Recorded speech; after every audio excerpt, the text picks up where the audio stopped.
خطۂ چین کے رہنے والے کیا خوب کہتے ہیں کہ اپنے دل کو میں شاخ سب سے سجاؤں تو کوئی وجہ نہیں کہ ایک خوشگلو پرندہ اسے آ کر آباد نہ کرے۔ اور ان کا ماننا ہے کہ محبت کرنے سے پہلے احترام کرنا سیکھیں، اور ان کا یہ بھی کہنا ہے کہ صرف ایک ہی پھول خزاں میں کھلنے کی جرات کر سکتا ہے، محبت کا پھول۔ بدھا نے سب جانوروں سے کہا کہ نئے سال پر مجھ سے آ کر ملو۔ صرف 12 جانور بدھا سے ملنے آئے اور بدھا نے ان 12 کے نام ایک ایک سال کر دیا۔ نئے سال کا آغاز ہو رہا ہے، پرانا وقت بیت چکا ہے، پرانے وقت کو الوداع کہا جائے گا، نئے وقت کے لیے جشن تیار ہے۔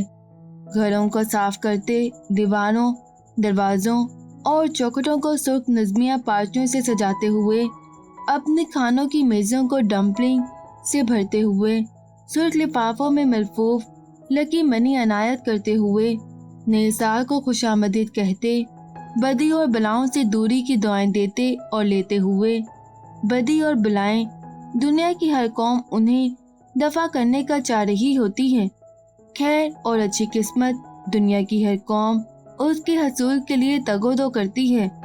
چینی نیا سال خاندان کے ملاپ کا تہوار، پہلے چاند کی 15 کو چینی ساختہ سرخ لالٹینوں کا تہوار منایا جاتا ہے۔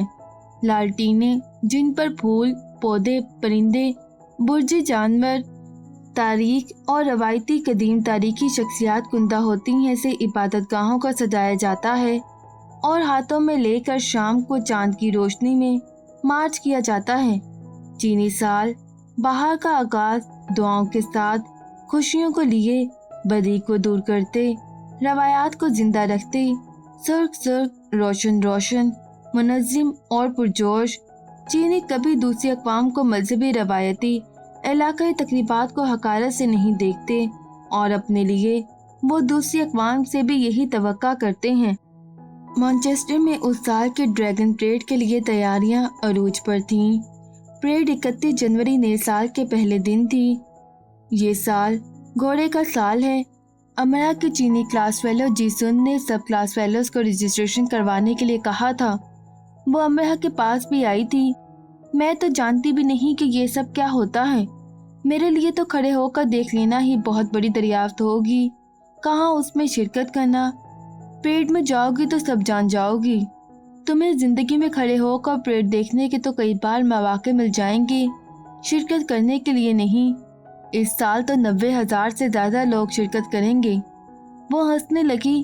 نہیں، میں نے یہ سب کبھی نہیں کیا، جو کیا نہیں وہ کرو گی بھی نہیں۔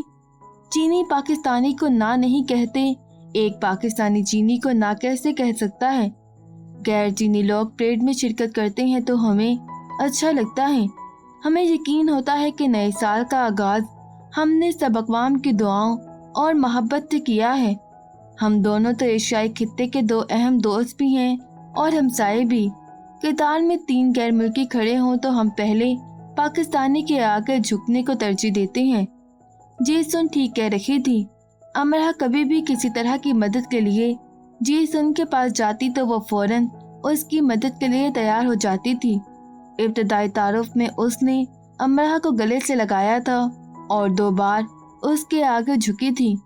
اس نے اسے بتایا کہ اس کے دادا تجارتی غرض سے ایک بار پاکستان گئے تھے اور پہاڑی علاقے میں خوفناک حادثے کا شکار ہو گئے تھے۔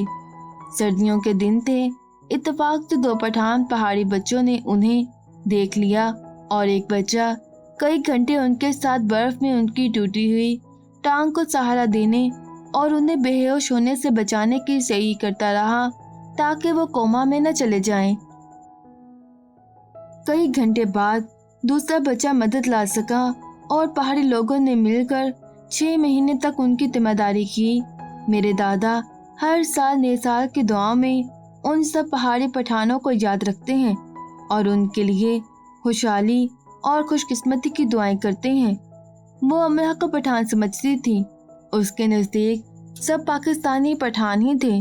کسی بھی قوم کے ایک فرد کی گئی نیکی بلا شبہ ساری قوم کا سر فخر سے بلند کروا دیتی ہے۔ مجھے ہنسی آئے گی۔ امرا کو ابھی بھی تامل تھا تو ہنستی رہنا بلکہ چھلانگے لگانا कोई फर्क नहीं पड़ेगा। रोते बसोरते लोगों का वहाँ क्या काम। वैसे तुम किस जानवर का लिबास पहनना पसंद करोगी? मैं इंतजाम कर दूंगी। चाहो तो कोई मास्क ना पहना, तुम ड्रैगन का बांस भी पकड़ सकती हो, लेकिन उसके लिए तुम्हें मुसलसल हरकत में रहना होगा। तुम थक जाओगी। मैं रवायती चीनी लिबास किमोनो पहनूंगी और मेरे हाथ में बड़ा सा चीनी पंखा होगा। मेरा मेकअप बहुत गहरा होगा। चाहो तो तुम मेरे साथ ये बन सकती हो, या तुम प्रोसेशन बजा सकती हो या ड्रम, लेकिन तुम्हें ड्रम बजाने की प्रैक्टिस नहीं होगी। नहीं, मैं किमोनो नहीं पहन सकती। गहरा मेकअप तो हरगिज नहीं। अगर तुम शर्मा रही हो तो मेरा मशवरा ये है कि तुम ड्रैगन का लिबास पहन लो। उसे पहनकर कतई ये मालूम नहीं होगा कि तुम कौन हो, लड़की या लड़का। तुम्हारी मखसूस मशवरे की झिझक भी कायम रहेगी। भले से मास्क के अंदर शर्माती घबराती रहना, हंसती कहकर लगाती रहना। अमरहा दिल खोलकर हंसी। ठीक है, मैं ड्रैगन बन जाती हूँ। मैं वादा करती हूँ ये तुम्हारी जिंदगी का यादगार लम्हा होगा। तुम पर किस्मत मेहरबान होगी। अमरहा और ज्यादा मुस्कुराने लगी। किस्मत की मेहरबानी का इंतजार रहेगा। नए चीनी साल की रात सब मिलकर चाइना टाउन गए। चाइना टाउन की हदूद के आगाज पर सुर्ख, पीले, सब्ज रंगों से मुज़य्यन चीनी तर्ज तामीर का बड़ा फाटक था, जिसके दोनों तरफ जानवरों के बड़े बड़े मुजस्मे रख दिए गए थे। सबसे बड़ा मुजस्मा घोड़े का था। एक बहुत बड़े ड्रैगन को बांसों की मदद से ऊंचाई पर टांग दिया गया था। और भी कई तरह की सजावट थी। जा बजा चीनी रवायती चीजों के स्टॉल्स लगे थे। मैनचेस्टर के दरख्तों की शाखें तो पहले से ही सुर्ख गोल चीनी साख्ता लालटीनों से सजा दी गई थी।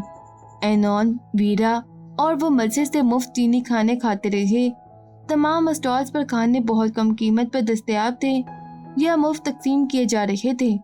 अमरहा एक चीनी तोहफा भी हासिल करने में कामयाब हो गई थी। एक अदद चीनी शादीशुदा जोड़ा अपनी शादी की सिल्वर जुबली पर तोहफे तकसीम कर रहा था और मैनचेस्टर यूनी के स्टूडेंट्स का वहाँ इतना रश था कि लगता था सब स्टूडेंट्स आइंदा जिंदगी सिर्फ इस एक तोहफे पर गुजारने वाले हैं, यानी उनका कुल खजाना होने वाला है और उस असासे को आज किसी भी सूरत हासिल न कर सकने पर वो दुनिया के बदनसीब तरीन इंसान करार पाने वाले हैं। तोहफे में एक अदद रवायती सुर्ख पार्चा था जिस पर चीनी जबान में दुआया नज़म लिखी थी और एक गले में पहनने के लिए चीनी तर्ज की माला थी और 2 सुर्ख रिबन थे। अमरहा को 2 सुर्ख अदद रिबनों की समझ नहीं आई। जब उन मियाँ बीवी के स्टॉल पर रश जरा कम हो गया और उनके सब तोहफे तकसीम हो गए तो अमरहा उनसे पूछने गई, एक तुम्हारे लिए और एक तुम्हारे शौहर के लिए। जब मुझे उन्होंने चीनी खातून ने अपने शौहर की तरफ इशारा किया, प्रपोज किया था तो ये इतने करीब थे कि उनके पास कोई अंगूठी नहीं थी, तो उन्होंने एक स्कूल जाती बच्ची के बालों में से रिबन खोलकर मेरी उंगली में बांध दिया कि मुझे कोई अंगूठी वाला न ले उड़े। दोनों मियाँ बीवी कह के लगा कर हंसने लगे। अमरहा देख सकती थी कि दोनों ने किस मोहब्बत से अपनी जिंदगी गुजारी होगी। सुर्ख रिबन अमरहा की आंखों में बस के आंखों के पास लाकर वो उन्हें देखने लगी। उसे एकदम से डर लगने लगा कि ये रिबन कहीं खो न जाए। उसने उन्हें अपने क्रॉस बैग की महफूज जेब में रखा, फिर हाथ को क्रॉस बैग पर मजबूती से टिका लिया। उसे लगने लगा कि सारे चोरों की नजर उसके इन 2 अदद रिबन पर ही आ लगी है। सुर्ख नज़मिया पार्चा वीरा ने अपने बाल खोलकर सर पर बांध लिया और माला एनॉन ने पहन ली। अमरहा ने ये 2 चीजें उन्हें खुशी से दे दी थी। लाओ, वो रिबन भी मेरी कलाई पर बांध दो, एक तुम बांध लो। अमरहा ने वीरा को नहीं बताया कि रिबन के साथ क्या कहानी मुंसलिक है। अमरहा की जैसे जान ही निकल गई। वो मैं पाकिस्तान लेकर जाना चाहती हूँ। रिबन? वीरा हैरान हुई। अमरहा ने सर हिलाया। मैं पहन के तुम्हें वापस कर दूंगी। उस पर जो सितारे लगे हैं मुझे वो अच्छे लगे हैं। मैंने अभी रिबन नहीं बांधा, मैं उन्हें अनछुआ रखना चाहती हूँ। अमरहा ने हिम्मत करके कह दिया, बाज़ मामलात में तुम बहुत अजीब हो अमरहा। मुझे लगता है मैं पूरी की पूरी अजीब हूँ। अमरहा को अपने अजीब होने पर उस रात कोई शर्मिंदगी नहीं हुई। वो खुद को भी दोबारा से ये बताने की हिम्मत ना कर सकी कि सुर्ख फीते यकदम से उसके लिए इतने अहम क्यों हो गए हैं। अक्सर ऐसा होता है, हम खुद से भी छुपा कर बहुत कुछ करते हैं। वो ऐसा एजाज उन फीतों पर करवा लाई थी कि सुर्ख लालटेनें उसके गिर्द झूमने लगी थी और वो दुआया नज़में उसका हाथ पकड़ती उसे अपने संग उन जहानों की ओर ले उड़ने लगी थी जिसका बासी होने का अभी अभी उसने ऐलान कर दिया था। रात, रोशनी और त्योहार फसू अपने हजूम संग उसके दिल में समट आने लगा और अभी ये इब्तिदा है। तीनों हाथों में हाथ दिए चाइना टाउन में सजे मेले से लुत्फानंदोज हो रही थी। सुर्ख लालटीनों के साए में खड़े होकर तस्वीरें बनवा रही थी। सजावट काबिल दीद थी, मुस्कुराहटें उससे ज़्यादा काबिल दीद थी। मज़ीद वीडियोस देखने के लिए हमारे चैनल ऑडियो बुक्स टैक्स को सब्सक्राइब करें और बेल आइकन पर क्लिक करें।